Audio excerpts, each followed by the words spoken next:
Hello and welcome to Dungeoneered, a podcast dedicated to discussing Dungeons and Dragons. I'm Aaron. And I'm Josh. Let's do it. So, Josh, we continuing kind of on our little lukewarm open thing that we've been doing. I decided that I wanted to dive into storytelling with D&D, which is obviously a huge portion of D&D, especially for a DM. And I wanted to know, which we may have talked a little bit about this, but when you're doing like a story or creating a story for your group, for your party, do you like actively plan out a story or do you like go with the flow? What do you normally do? What do you mean? So I know like some DMs are like, they essentially write a book and have their players kind of go through it and then kind of like give illusion of there's like choices. So like the party's like, you know, you kind of just like push the party along in a certain direction. Or you very much like a, here's the world, do whatever you want, and then I'll react to it type person. So I've done all three different versions. I've done the one where you say, okay, like this is the world, all this stuff's happening, you choose what you want. I've done, there is kind of a story, but I want you to be more deciding what to do. And then I've done, which is what I'm doing more now, where it's a little bit more, I have a story in mind. This story is happening with or without you. You can jump on, or you can have your story be completely like going on in the back, like while that's going on. Because I found, at least from my the campaigns that I've done, is that my current party are liking this one more. Rather than giving them full freedom. Okay. Like having this crazy story going on with the world and having all of them have a reason to be connected with it, but not forcing them to be connected with it. So what do you mean? Give me. I'm a little confused. So, okay. Two of the players, their like reason for being where they are is to help with this main story. That doesn't mean that they couldn't say, screw that main story, I'm not going to do it. But they have incentive to help the story. Got it. Okay. I see. And they've liked so far. We've had a lot better, which also I've just improved as a DM over the three campaigns. But they've been seeming to like the, oh man, this story is unfolding while we're just feel like we're a part of it. And it feels like they're slowly learning sides of the story, but they don't know the whole grand scheme of the story yet. And they love that. Interesting. Did you like plan this story from like the beginning, or was it like you not just kind excessively of so making it up as you go? I had like the big bad. I have the big bad's like people underneath him, and I had a few like story arcs that were going to happen. Like it was a post-apocalypse, so I'm like, there's going to be a story arc where they're going to need supplies. There's going to be a story arc where the town gets attacked. There's going to be a story arc where, and so I just had these story arcs planned, but what the details of them could change. So when then, I guess to like build off of kind of what we've been talking about in terms of, you know, like how do you build an interesting character? How do you build an interesting, you know, world type thing? How do you then like construct an interesting story within that framework? Do you just like make a bad guy, call it good? Do you like... What's the process? What I do, if I'm for bad guys, what I do is I create the bad guy. I create, like, I look at the world as it is, say, what does this bad guy want to change? And then I think of, if they were not stopped, how would the world look? Like, what's their perfect, hey, my goal went off without a hitch. And then if the players don't care to engage with that villain, at that point, I look at the rest of the world and I say, is anyone gonna stop this person? Are people gonna fail? And sometimes I even roll for it because I love this villain and I love what they're doing. And I'm like, hey, I think it'd be really fun if they succeed, but I kind of think the world would try and stop them. Let's see if they're successful. Because I'm cool with either story. I think it'd be really interesting either way. So if I roll for it, I feel like it just feels like it's more in tune with the game of D&D. Yeah, it's more along the lines of D&D instead of you deciding if it's success or failure. So then what do you think, as both a player and a DM, what do you think makes a story interesting? Like makes a D&D story interesting? Are they the same? Are they different as a DM versus a player? Are they, you know, I think they need to be this. I think they need to be the same because you want your party to be enjoying the story. So that's part of what's fun for me as a DM, is creating a story that my players are super interested in.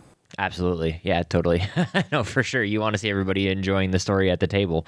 Yeah. But like, what builds that interesting story? What's the characteristics that make a story interesting? Is it, tension? Is it, like a really good villain, like you were saying? Is it, like, what makes a story interesting? Plot twists, turns. I think if you can invest your players in the story, like, give them a reason to care about it. So one of the things that I had was one of the players before the campaign, he didn't even tell me that this was like, he kind of thought it was obvious, and I didn't see it as obvious. I didn't believe it was an idea his character would have until he told me, and I'm like, I can play off this. He said that he hated one of the characters that I had created. Like, his character was told that character had wronged his family, and so he hated that character. And I was like, who told you he wronged your family? And so I just built on this little small thing that this player had, that this person wronged their family. And now it's gotten to the point where it's been revealed that, hey, the person who told you that, he wasn't totally wrong, but it was more his skewed way of looking at it that made him look at this guy as a villain. And so now that he knows that, he finds out that, no, he didn't, like, take over, like, steal the throne pretty much from your grandfather. Your grandfather gave it to him because he had earned it in a way that your uncle hadn't. And so your uncle's mad at him for that, and he feels like it was a stolen throne, even though he had no right to it. And so, you're able to kind of like weave a character's backstory and invest them into the story you've made. And they got incredibly like jived with that whole story, and like, oh man, like their characters like kind of having these breakthrough moments of like, this is like all this stuff's happening, and it felt like the character was important to it, and everybody wanted them on their side. Like the dude who, quotation marks, stole the throne wanted him on his side because he cared about him, because he was a relative of the dude who trained him, who he took over for. But his uncle also wanted him on side because he was literally family. And so like it felt like all sides wanted this, let's be honest, weaker character, because they're all like high-level NPCs, but it felt like there was a reason for these low-level NPCs to be so important in that story. No, totally. And I told them at the end that, hey, like, this dude had this letter that has, like, says, hey, like, I have armor that is for your family only that can wear it. I was told to give it to you when you were old enough. That dude has now died, and they had to go back to the city. And one of the things that I wasn't even expecting them to care about it, they did a whole part of our last session was how to sneak in, get the armor, and leave without being caught by this other guy. So I thought they had been like, oh, that was a cool arc, and then just forgot about it. But they thought about everything that they encountered and things that they were told, and they came back and stole the armor. Oh, interesting. And so it's kind of like you said, really invested them into this part of the story, because this guy's, I guess family armor is, part of his backstory. Mm-hmm. And he's been such a closed off kind of like unemotional character up until this moment, and he literally had this, he's said to the other people, like, you see as he's like looking at this armor, his like visage kind of breaks for a second as he like has these emotions of, this is my family, who he was separated from for a long time. Right, which those moments in D&D are always really, really fun when somebody gets so invested into the game, and even they kind of like, they think about how their character would react, and they react in like a genuine way, which is really, really fun. Mm-hmm. Do you ever have a hard time involving character backstories into your main story? What do you do when you feel like you can't involve a character's backstory into the main story? Do you ever have that problem at all? I think I don't think every story has to be a part of the major story, because I think that's impossible. I think for sure. Like, unless you're incredibly lucky and all your characters, all the PCs create backstories that just fit so beautifully with the main story, which I've had that happen before, and it's wonderful when it does, but it's so rare. But when there's some that don't feel like they could fit in a way that would be like, oh, this fits to the main story, I don't think they have to. I think what you could do then which is something I did in a previous campaign, was it was actually related to one of the things that Matt Colville talked about on one of his videos, where he said, like, an interesting thing to do for an early encounter with early enemies, like an early like enemy base that you clear out and stuff. Like, the world is not secular. It's not divided. It's not enclosed little spaces. It's all connected. So why aren't these villains talking to each other? Like, if one has a reason to get the aid of the other one, why wouldn't they be talking? So, like, Right. he said, like, hey, why don't you have, like, communications between, like, a higher level NPC that's an enemy that they'll fight later on in an early area? So, in that same way, if you can find something like, maybe it was just simply that these goblins attacked their family and killed them and they want revenge. In that goblin camp, maybe have the goblins have stolen something from maybe the main big bad, or from like, or killed some of their men, or like, just you can weave it in without it being your backstory is literally related to the other one. No, absolutely. And do you, kind of along these same lines, do you have like your main storyline, and then do you go on like little arcs with like character storylines, like character backstories and stuff? Do you like doing that, or is it more like you just kind of weave everything with the main storyline? I think it's up to the party. I think the party always, if they feel it's important enough, they find times for things. So one of the things that they're trying to find time for right now, and they're actually having a hard time finding time for it, and they're actually they met a hag. And they just despised the hag from day one. They were just like, I hate this. This sucks. This hag is horrible. And like pretty much told the hag once they finished making a deal, we're going to come back and kill you eventually. And the hag's like, oh, I'm sure you will. And so they're trying to find a time to kill her and just get her out. And so one of the characters, their mother, was kind of terrible. She was trying to like infect her. Like, if we think of it like in terms of Fallout, if someone's mother in that world purposely infected their children with radiation to try to turn them into like super mutants or ghouls, Boy, that would be messed up. yeah, that's what it was. It was it's super messed up. And so I was like, hey, she's terrible. The hag's terrible. What if the hag is like teaching her as an apprentice? Oh yeah. So I weaved that in. So now they know that the mother is over there with the hag as well. And they're all like, it's all this stuff. But now they currently, where they're at in the story, they have to find someone that they don't have any way of locating. So they're literally going to make a deal with this hag that they want to kill. That they also know one of the PC's mothers is her apprentice.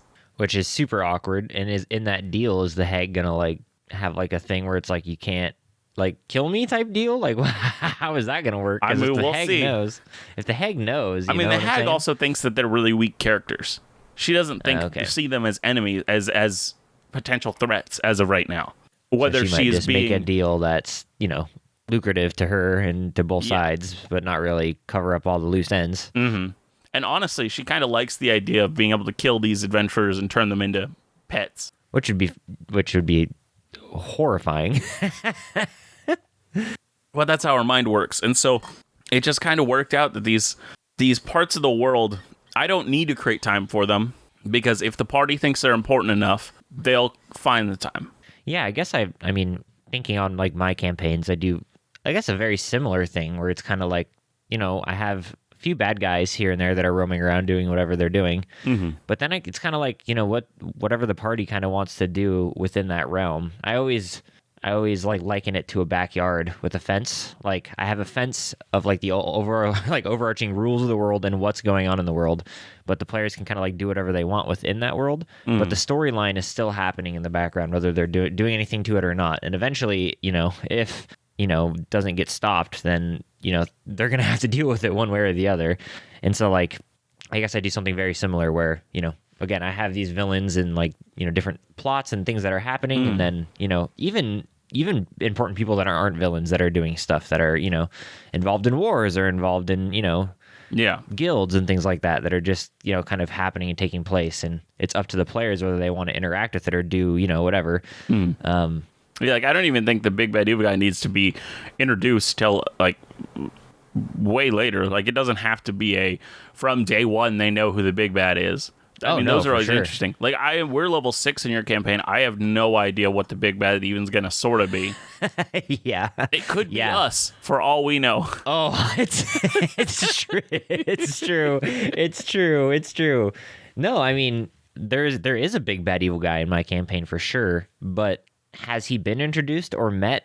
No, not really. Yeah. Like he has. I mean, just never gotten around to seeing it or interacting. I mean, with it or also doing at this anything point, with we're it. level 6. We barely took over this. Is it a barony?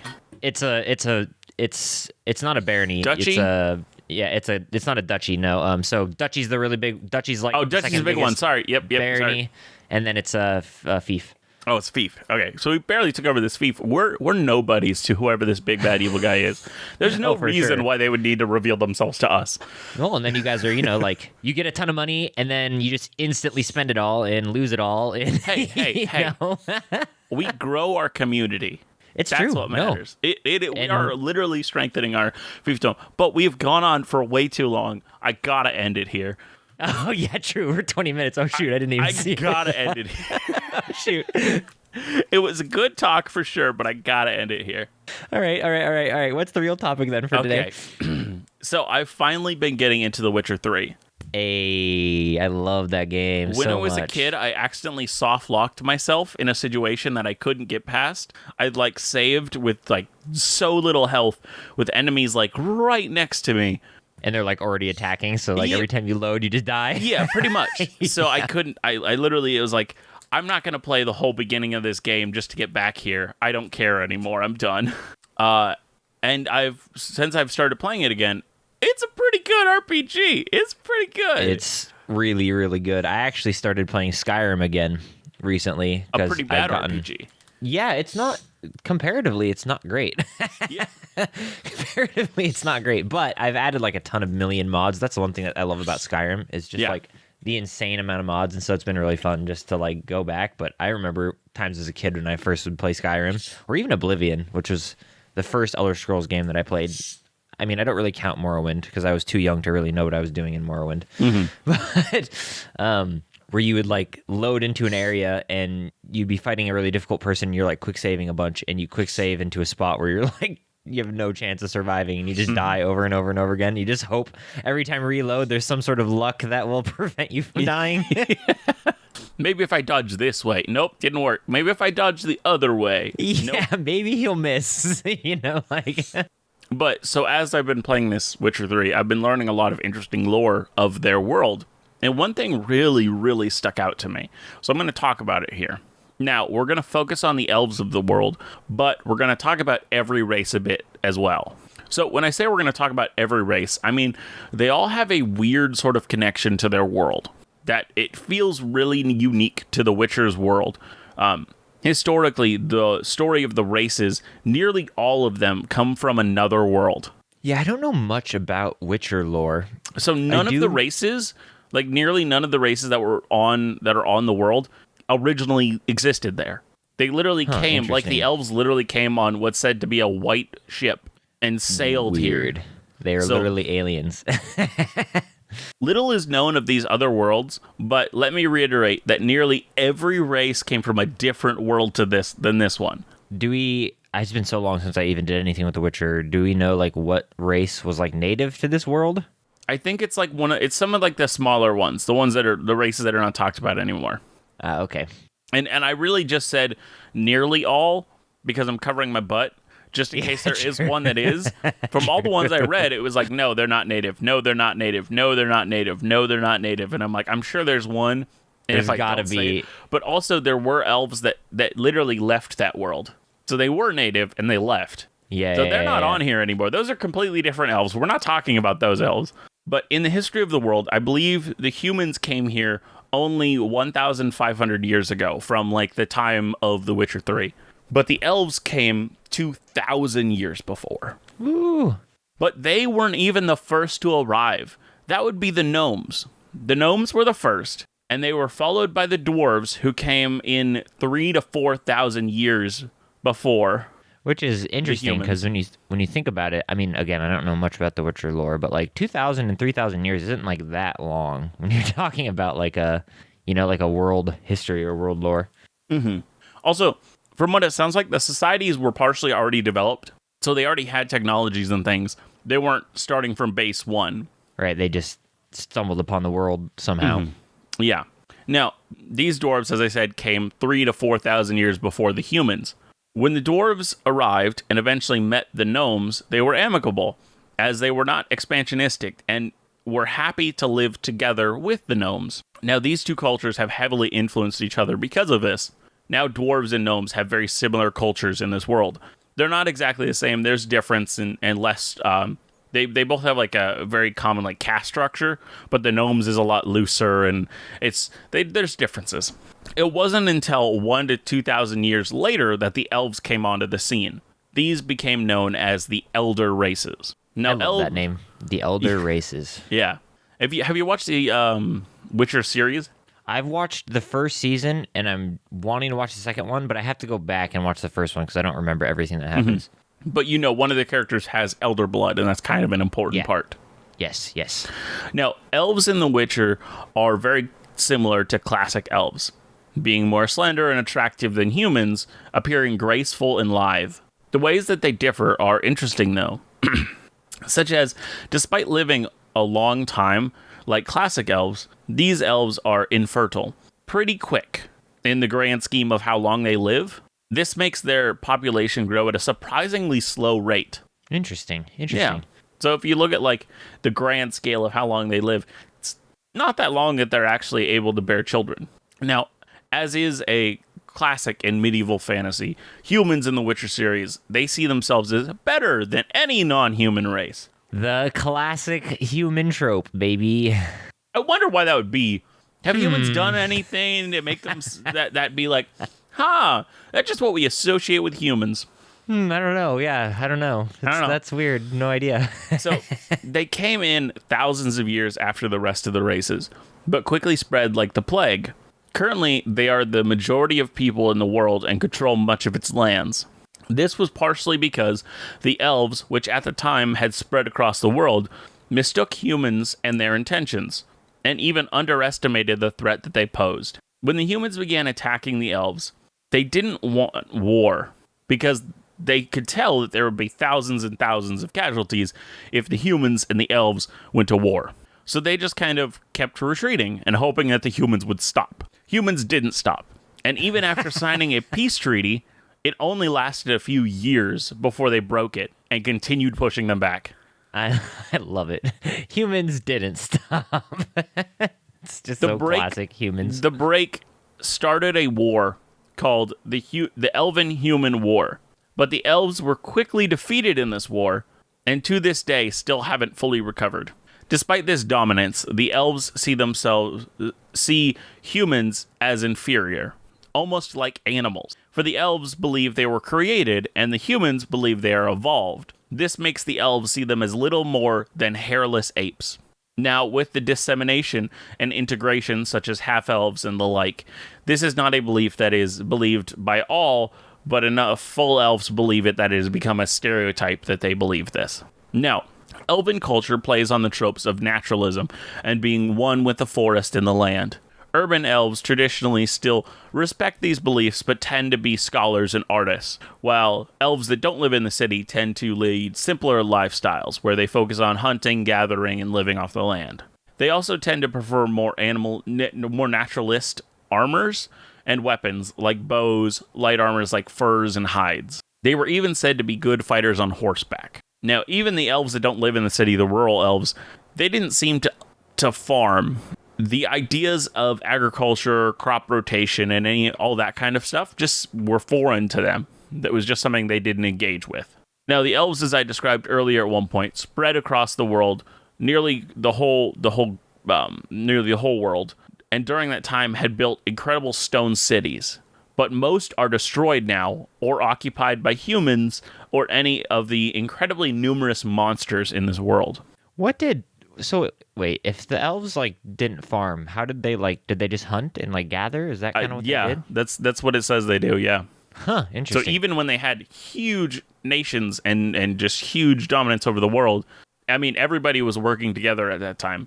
They fought a little bit. The elves kind of fought more than most, But most people in that world were just okay living together. Like, hey, I don't really need to expand. We're pretty good over here. So And then when the humans, Fire Nation attacked. yeah, when humans came in, it was kind of this huge culture shock of, why are you expanding? Why are you attacking us? Stop. What are you doing? Stop! Mom, he's hitting me. He's hitting me.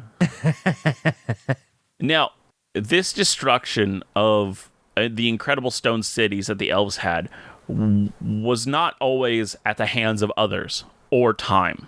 Elves would intentionally destroy some of their towns and palaces before an occupation because they did not want elven architecture to fall into the human hands. That's so sad. Yeah. Like, if you were to like think about, say, like there was an invasion and they knew they were going to lose and they just start destroying their own stuff. Oh man, that's Bye-bye horrible. Pyramid of Giza. Bye-bye Taj Mahal. See ya. Bye bye Trump Tower. Despite destroying the towns and cities, many of the modern towns and cities that we know of in the series are made on top of ancient elven cities that were destroyed before they were taken over. Now, this is all I have for the elves of the Witcher series. And I think it's time that we create more early year history of the races for season 4. Heck yeah. Do So it. far- Recap. So far, we've created elves, lizard folk, kobolds, and many other reptilian humanoids that reside in the desert. We created the dwarves, gnomes, and drow of the forest. What other biome and races should we mess with today? Okay, we've got a few options. We've got one, like cold, wintry tundra zone area. Okay, that's one. We got swampy swamp. We've got mountains. Can't forget the mountains. I would love to do something with a volcano somewhere because volcanoes are cool. We have, let's see, we probably have like steppes, like a steppe, like nomads, stuff like that, like plains. I kind of want to do swampy swamp. Swampy swamp? I'm down with the swampy swamp. I'm good for Now, a good I already swampy have swamp. I already have a race that I want to put there because Ooh, okay. from everything I've read and everything I know, they have not been put there so far, and I think it might be interesting. Swamp tabaxi. No, I wouldn't want to hurt their fur like that. True. Goliaths, Swamp Goliaths. Swamp? Ooh. swamp giants, as they call them, Swamp giants. which I or think is giants of the actually swamp. Swamp giants or giants of the swamp. I'm down. I'd like that. I think that's super cool. I think that's Why? I haven't heard that before, and so that just sounds interesting to me. Yeah, I mean, I think that'd be super. I don't see why not. You know, I don't think there's anything that's preventing me from saying no. What do the swamp Goliaths do? What do they? Why? What's cool about them? You know, we have. I kind of dwarves want it that to do be stuff with the roots. in our modern society, like however long we go when our actual campaign is going to be set. I kind of want them to be mining for coal. You want them to be mining for coal. 'Cause Interesting. Coal, I believe, from what I've researched previously, grows under swamps. Well, I That's wouldn't why there say was so grow, much of but it. Yeah. Yeah, develops under. Yeah, because there's so That's- much organic material that Yeah, and that's where. fossilizes essentially. Not fossilizes, but But yeah, that's why like Britain had so much of it during the Industrial Revolution. right. Okay. I mean, I like that. I think that's totally fine. Do we want, like, how advanced does a society have to be to know about coal? I don't really know how early we used coal in real life. That's my only issue that I have with it.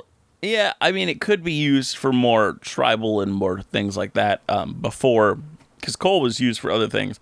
I mean, I know when you put it in a furnace with raw beef, you get a cooked steak, you know? And I know... I'm assuming that's a Minecraft reference. It is, but I don't even know if it's called raw beef, so it probably failed miserably. I don't even know what it's called when you kill a cow. I mean, I know when you kill a cow in real life, you get beef, you know, but I don't know. I don't know if it's called that in Minecraft. And so I don't know, like, how early did we use coal for stuff? Not that it matters, and we can say that we use coal in our D&D world. I mean, I'm literally looking up when was coal discovered as useful. Yeah, I have no idea. I mean, I'm assuming they've figured out that, you know, you could burn it. The Chinese were known to have used it more than 3,000 years ago. Oh, okay. Well, then shoot. Yeah, we're going to have swamp Goliaths with, like, fireworks. Now, in America, in America, the discovery of coal in this country was by French explorer on the Illinois River in 1679, and the first commercial mining of it in America was in 1748. Yeah, it seems like it's more of like a, you know, industrial resource than a medieval fantasy resource. But with that being said, I think it would be cool if we had them be, mining something from the swamp, whether it's coal or not. I think that's a cool idea. Or a coal idea. Wow. Sorry. Wow. But what do we want their like civilization to look like? Are they building huts like houses? Are they building like swamp houses that are like above the water? Are they building underwater houses that have like cool little magical bubbles like Leonin's tiny huts all over the bottom of the swamp floor? Do we Okay. I mean, I think that's how we okay. Do you want them to live constantly with their legs under the water? Like literally in the swamp? I'm just trying to think of the worst pruny feet you'd ever have in your whole life. See, I'm glad our minds went to the same area, but man. I know there are societies where they live a lot of their life with their feet in the water. Oh yeah, I mean, because like it floods constantly where they're at, or there's other many reasons why. I mean, if you live in a swamp, like especially like a Louisiana type bayou, I mean, you're going to be getting wet all the time. So, I mean, especially with like the ever-changing levels of the swamp. So, I mean, I think that'd be really cool. I like the idea of them having like, okay, have you ever played Pokemon Ruby and Sapphire? Yes, when they came out a long time ago, so I don't remember much about them.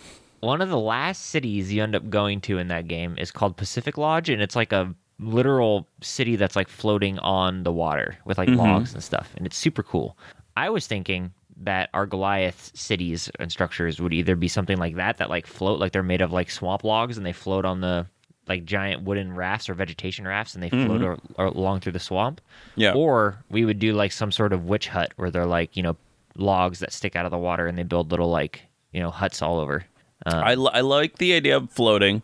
But when you said witch hut, all I could think of was the Baba Yaga, the hut that has the chicken legs. Oh, yeah.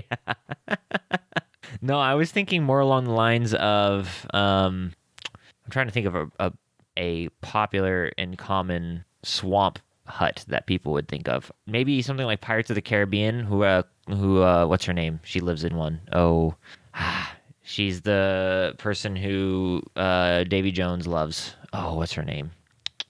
I don't remember her name. But are you making a Pirates of the Caribbean reference? Yeah, but I don't remember her name. But her hut is super cool. And when they're like they're going through it in the swamp on the rowboat, and her hut is like in the trees, and like it's super awesome. Something like that, what I think would be really cool. Also, I mean, we're obviously gonna have multiple civilizations here, so we can kind of play around. So yeah, because I kind of like one. Maybe like one of the societies in the swamp becomes traders. And they literally like go traders or traitors? Traders. Okay. And they go from one city to another of these Goliath cities, and they trade. I think that would probably be more floating, right? Like floating. Yeah, that's what I mean. Yeah, I like. So maybe that they are the ones that floats, but they have permanent ones that are built on trees and built in like into the swamp. Yeah, I like that a lot. I think that's super cool. I looked up the early uses of coal, and it seems like they were used for metalwork pretty early on, and also for burning, just for that they burn an exceedingly long amount of time. Okay, yeah, and I think that would be super awesome. I think that totally works. I mean, obviously, as long as we're not, Industrial Revolution Goliaths with trains through the swamp, then I think we're good. That's next season. But that next does make season me want them to trains. ride some sort of like sea snakes or anacondas through, like giant anacondas through the swamp. Come on. They're riding alligators. We know that. Oh, true. How could I think of anything but and they alligators? stand on them like surfboards. Oh, that's so cool. Oh, I love that. I love that so much. They stand on these giant alligators like surfboards, and they like so fish cool. from them, and like yes, they have like spears. Yeah. Oh, yeah. I love these guys. So cool. I love these guys so much. Oh yeah, I love that. I love that so much, and they use them for all sorts of like transportation and stuff like that. Oh, I think that's super cool. So then these Goliaths, they have permanent structures that are like in the trees. Do they? Okay, hold on. The moving around city, is it pulled by a fleet of alligators? So I like the idea of that, but I also hate the idea of that. You know what I'm saying?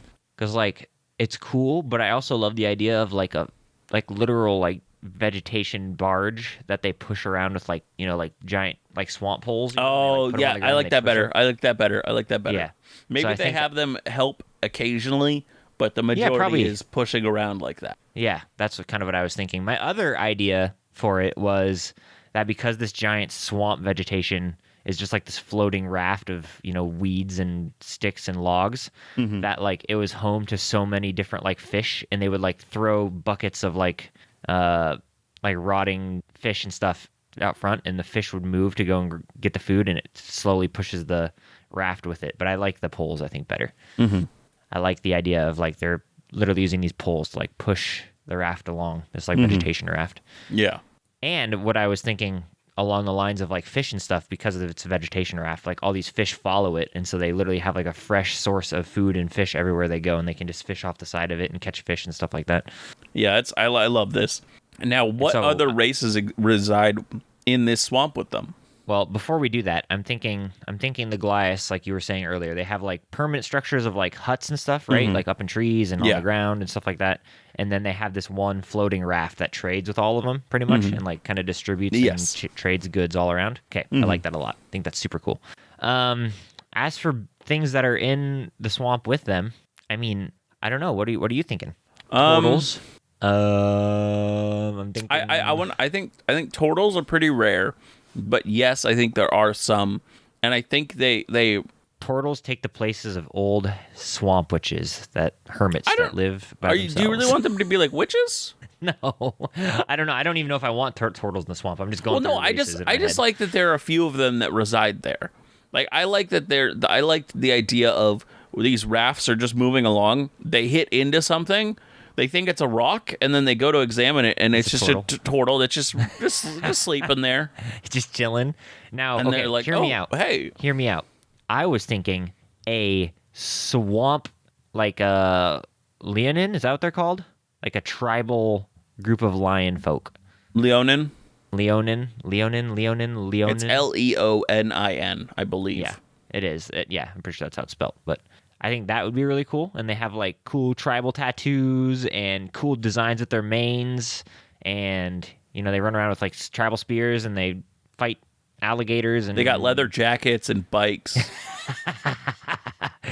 Dun-dun-dun-dun. And they run around with their electric They have guitars. bandanas. Yep. Oh, yeah. But I think it'd be really fun to do like a tribal. I think a tribal group of Leonin would be really fun, and I think they could like take the place of like Mayans, and they have like cool like temples, like Aztec temples, instead of Yuanti, because Yuanti are off doing whatever. Because I don't want them in the swamp. They can do it. They can be somewhere else. You want to know? I have a weird idea here. Hit me. What if these Leonin that are in here?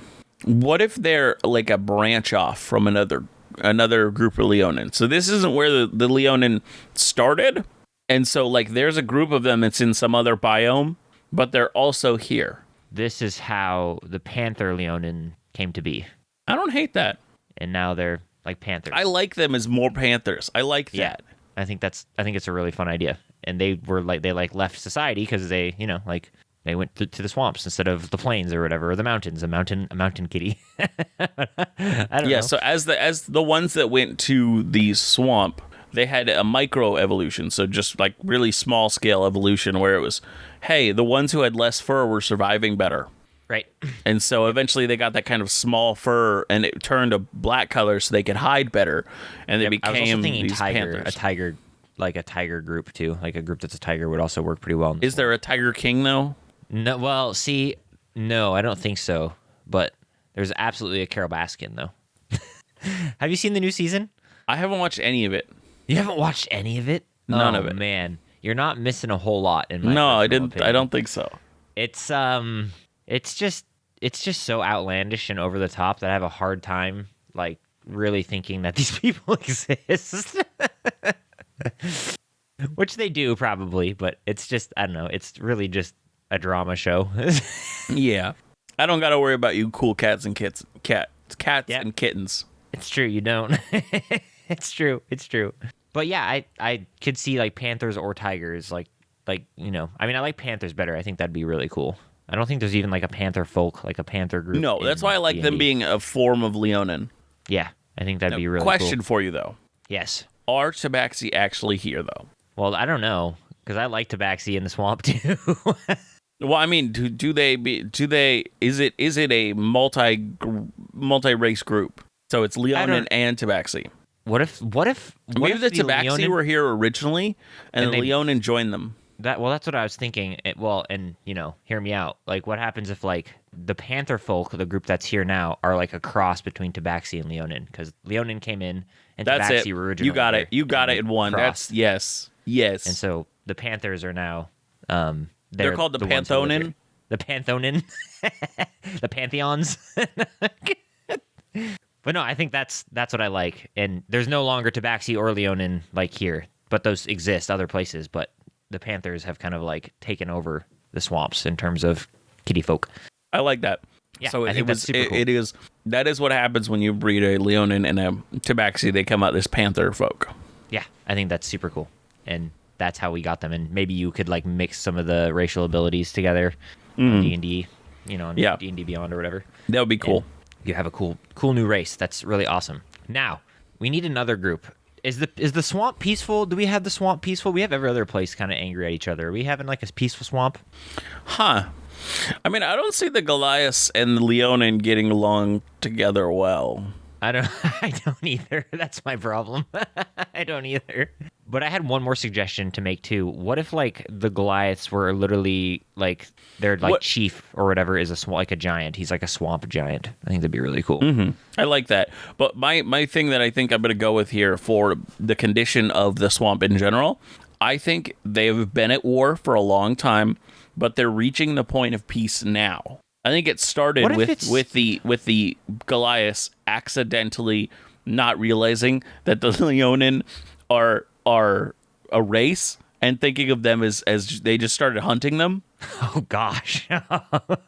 And then they realize, oh wait, these things can talk. But by that point they'd already angered them and it was a war and they fought a bunch and now they're finally at the point of getting peace talks, and there is a peace, a tenure of peace.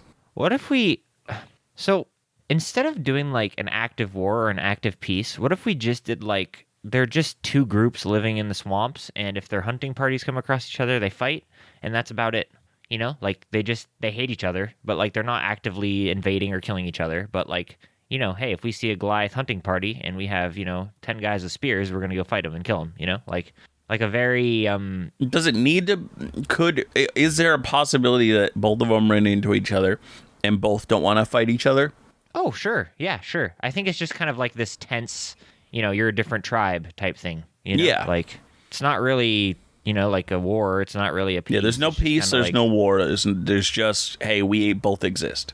Yeah, and if it's up to the individual groups as to, like if they're killing each other or not, like it's just kind of very, I mean, they're not necessarily, the societies aren't necessarily just like tribal, but like it's just very like individual tribes kind of like deciding on, even I get what you're saying for sure.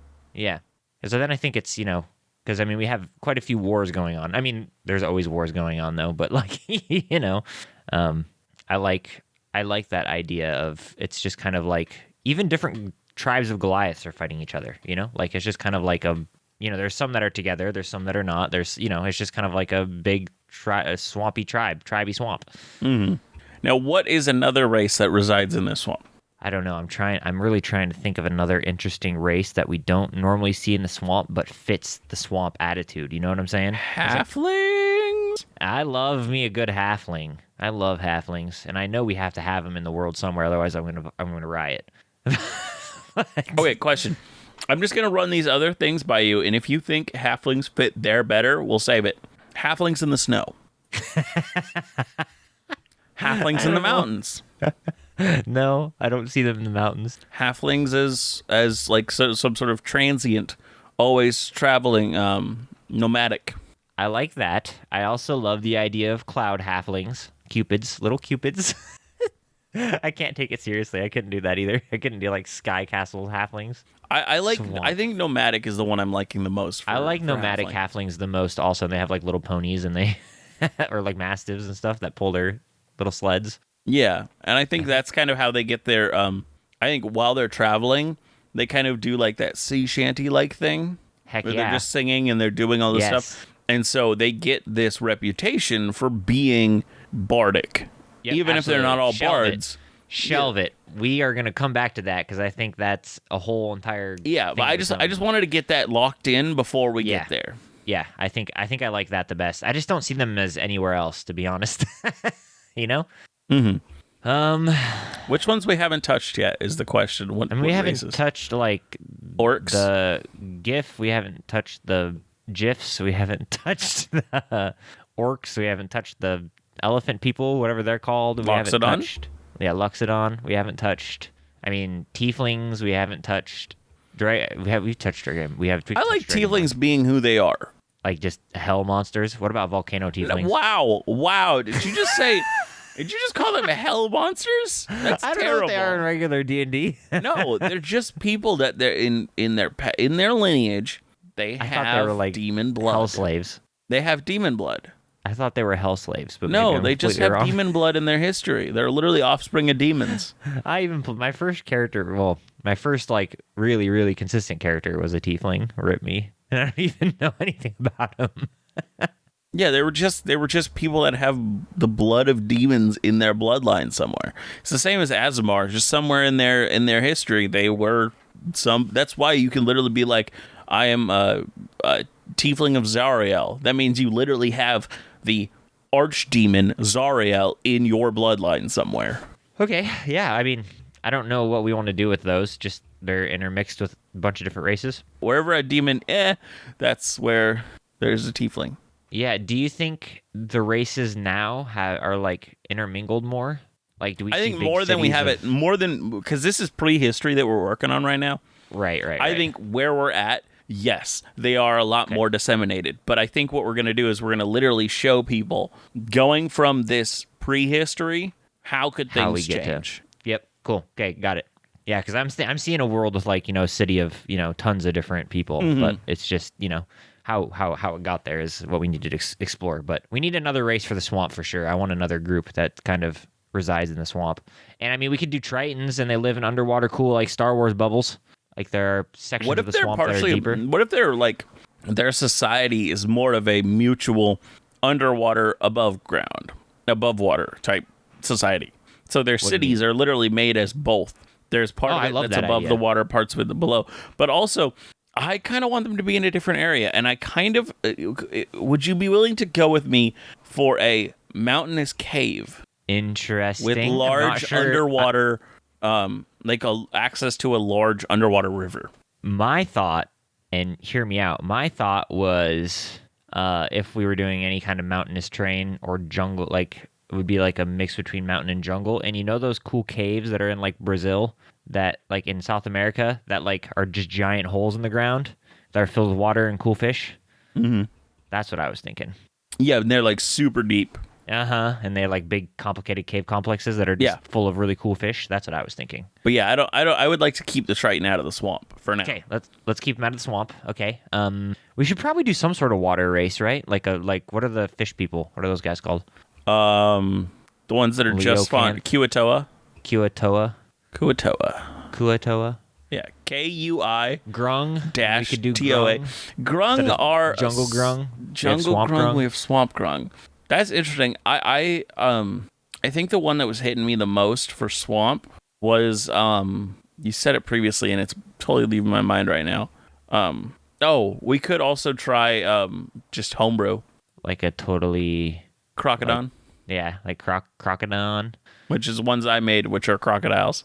Yeah, I like those, but I don't know. Like I kind of want like an official something, Okay. Elephants in the swamp. And we march from copyright.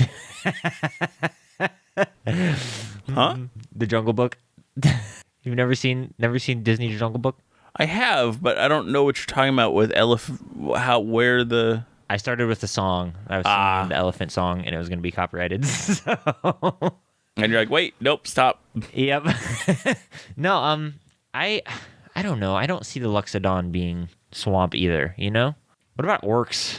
So I thought about orcs, but I feel like they're a little bit too already swamp Goliathy. Yeah, related. already swampy. That's why I kind of like Giff. Because Giff in D&D, they're technically supposed to be this space-faring race that has guns and all this stuff. But what if we literally just say, no, you're hippos. You're literally hippos. You reside partially under the water because you like that. I like it. Yeah, like what you're thinking about the Tritons, like partially above and partially in the water. It's like cool. That's literally what hippos do. That's exactly what they do. You're a hippo race. You be hippos. It's cool. We have tribal hippos, tribal swamp hippos that reside in these cool. What if they are still the most advanced for their area? Well, that's why I love the idea of like those Star Wars underwater like oxygen bubbles. Because I don't like that. I don't think that's. I like that for some people. I don't like that for Loxodon. I mean for Giff. With the Giff, I love that in their backstory, they're supposed to feel like they're superior to everybody else. So I would love them to be the like most advanced race in this swamp. So they see themselves as better than both the Leonin and the Goliaths. But like they don't even wear plate armor yet. But no, well, yeah, yes. I think when they get out of the swamp, they find the rest of the world is far more developed than they are. Yeah. I like that. I think that's funny. I think that's the hilarious. Swamp is its own time capsule that. Yes. You know. Yes, I think that's great. I think that's such a funny thing because they still have this built-in arrogance to them, and then when they get out, they're like, "Oh crap." So what about like swamp mud huts that like reside all up and down the banks of a river and into the river? Mm-hmm. Like cool little mud domes. Maybe they're not even like full-on huts. They're literally just like the mud that already comes, the mud and silt that already is residing along the sides of the river, of the like the swampy areas. They just kind of push them up into kind of like alcoves. Yeah, like little domes and little alcoves that they just kind of push mud around. That's what I was And maybe thinking. they use magic to keep it like harden it or something. Yeah, anything. Yeah, I mean, I'd be down with something like that too, and I think that's super cool. Mm-hmm. And are they like mean? Are they just like isolating themselves? Do they fight people? I don't think they're downright mean. I'm gonna say they're xenophobic. They feel like they're better than others, but they're not like I'm gonna go and attack you and take you over. They're like, we're gonna stay over here and develop ourselves and become the best we can be. Bye. So then what makes them a little bit more advanced than the rest of the swamp races? Do they make like wood armor? I think they're really good at magic. Oh, okay. Magic hippos. They're magically delicious. I think I'm okay with that. Like are they like sorcerer hippos? I mean, I think they're wizards. I think it's something that requires study and makes them feel like they're literally superior because they did all this work for it. But couldn't it also feed their superiority complex if they were just like born with magical power and they're like, we're so cool because we're just born with magical power? I think it could too. Yes, I do think that could work. Would you rather go with blood is that of a? Oh, is there a new subclass of sorcerer called the Giff? The Giff sorcerer? Or the hippo source? It's their ancestors, the great hippo. I love hippos in real life, by the way. I think hippos are so cool in real life. They're deadly, dude. They're very deadly, but they're really, really awesome. Have you seen you. Never mind. I was gonna say, have you seen the video of the one hippo that's? Never mind. Never mind. It goes up against a herd of lions. Do you like frequent Reddit ever? Not excessively so. Okay, then you probably haven't seen it, but it's just the dumbest video of all time of a hippo in a zoo. And let's just say his little tail is flinging poo like crazy. It's like the loudest fart and poop of all time. It's really funny. Is that the one where as the tail switches back and forth, it throws the poop? Yeah, it's that one. Yeah, I think hippos just do that when they poop. I think so too, but it kills me every time I see it. It's so stupid because everybody in the video is like dying because they're laughing so hard. The poor hippo. He just wanted some privacy. I know, and here he is, an object of our entertainment as he poops. Anyways, sorcerer or wizard hippos? What are we thinking? I mean, I think it's up to you. I like both. Or warlocks.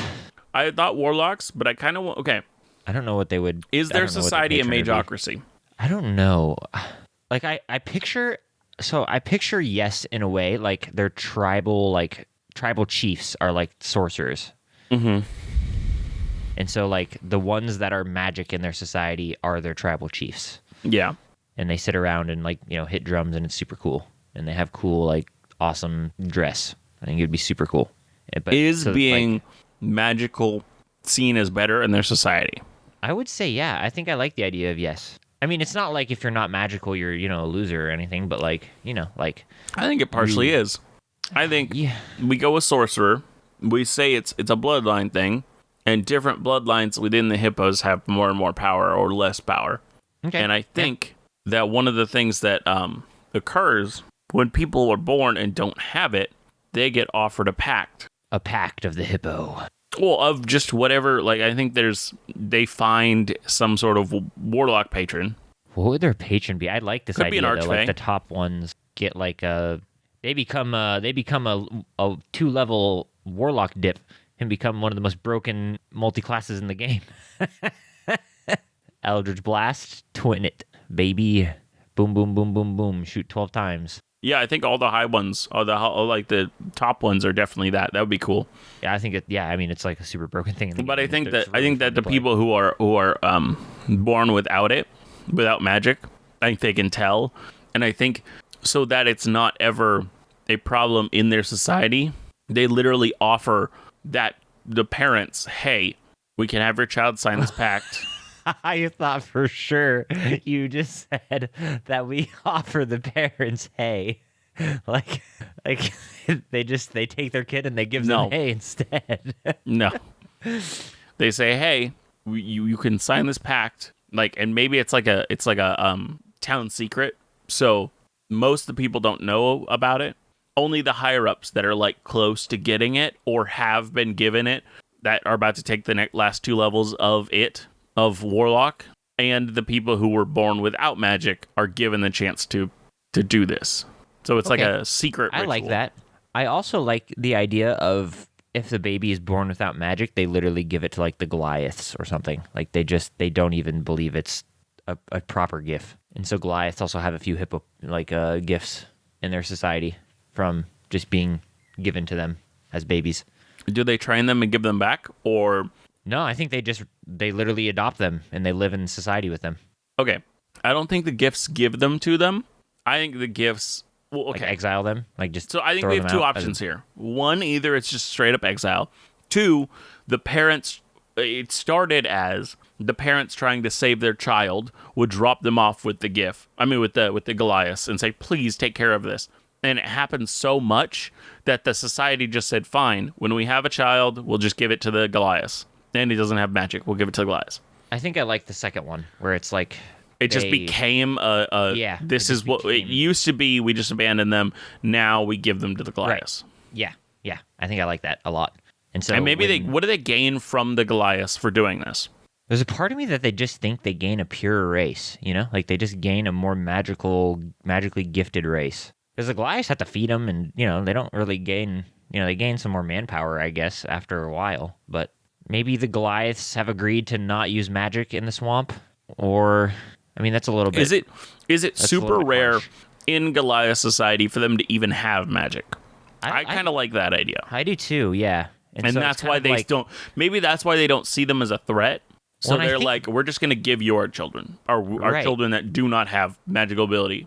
Then Yeah. you can all reside in your little magicless society over there. Yeah, and do your thing. Right. That's what I think is kind of the idea. That's what I was thinking, kind of. Just like they're just not really a, a threat. So you can have our magicless children who don't, Cool. But I think if, like, the chieftain gives birth to a magicless baby, they do the warlock patron because, like, the chieftain doesn't want to, lose his throne or whatever, his heir. So, Yeah, like, I think there is a little they secret. do that with all the higher ups. Right. I think so. There is a little secret that if those babies aren't magical, then we have a problem, and so they. And I think, as you were saying, the super broke multi-class, I think it is known Eldritch Blast is something that only the high powers can do. So when there's a child who has the ability to cast Eldritch Blast, they're like, "What? That's What? crazy!" You're a And so they natural-born get chief. they get known for something, even though it's like technically it's this other thing. Yeah, totally. No, And I I like think that a that's lot. fantastic.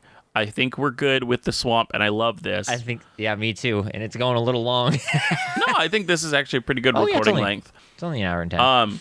Thank you all for listening to episode 68. One away. If you enjoyed listening to our podcast, and you listen to us on some sort of podcasting app that has a rating and reviews, please write us a review. Let us know what you think about the show. We'd love to hear it, and we really helps the show by showing that people are engaging with it in more ways than one. If you want to get in touch with us personally, you can email us at dungeoneered@hotmail.com. We'd love to hear a lot of different things from you, from like, hey, you inspired me to create this, or hey, I created this fun thing and I just wanted to talk about it, to hey, this is a topic you should do, or this is a lukewarm open you should do. We'd love to hear all of it. Please write to us. Anything to add, Aaron? No, sir. Okay, cool. Well, as I always say, always remember to be the sharpest barrel in the bunch. See you next time. Bye.